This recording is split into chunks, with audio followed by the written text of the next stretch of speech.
summer in something. You know, it could be a ground start or like a sprint. It could be a bar hang, a barbell hold. You know, just where we're putting them in situations where they got to compete. And that was one of the things. Maybe not cutting edge or anything to do with technology, but just mano a mano and teach them to compete when they're a little fatigued. And there's a lot of pride in that. Right. Yep. And they have fun with it. So sometimes you're tricking them into working hard too because. Which team won? So Jeremiah Denson's team won. Right. Yeah, and he did a good job leading them, and but it was a good thing. But probably, you know, I was worried originally that it might take a little too long because we always did them at the end of the training sessions. But I was worried maybe it's going to take too long. We're not going to be able to get everything in. But normally every day it only took 3 or 4 minutes, so it worked out well. Dang, okay. That quick. Yep. And who else on that team? Nick Coe was one. I'd have to go back and check all the members. On, man. Denson and Nick Coe together? Yeah, it was a good squad. It was one of those ones that you thought maybe. Hey, that team has a chance to do it when we put them together. Okay. Yeah. And just talk about, just in general, this team right now, the level of fitness and strength you think they've got.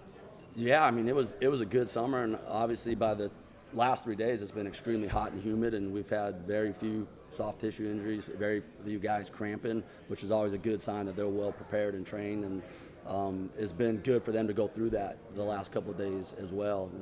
It's been good, and but that's a credit to them and the attitude that they came in with daily throughout the summer, and they approached things the right way. And had a little break on that back end of July before we came back to camp, and took care of. That's the big thing. They took care of business the last 6-7 days they had off before they reported to camp too, or there was no way that we'd be this healthy from a soft tissue standpoint as we are now, because they've run a lot. When you say soft tissue, hamstrings, growing, injuries. That's the stuff that we try to hopefully prevent as much as we can. There's a lot that goes into it. It's not just what we do training-wise. It's their nutrition. It's going back to their sleep, all their lifestyle habits, and all that. And that's a credit to the whole performance team. Robbie Stewart and the athletic trainers, Lawrence Hill, our sports dietitian. They've all done a wonderful job helping with that aspect of things. I mean, from my perspective, like the minute they walk on the field against Oregon, or the first game every year, that's like the moment of truth for you, you know? Yeah. Because you spend a whole year getting them to that point. Oh, yeah, and it's definitely exciting because you get to see them compete. And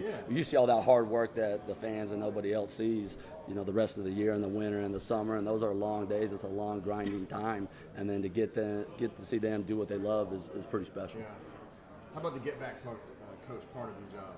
You getting used to that at all? Yeah, it's just one of those things. I know you just kind of, right. Something you do. Yeah.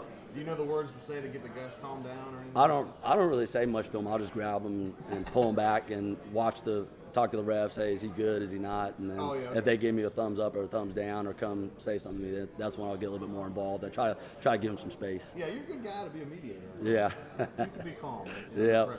Yeah.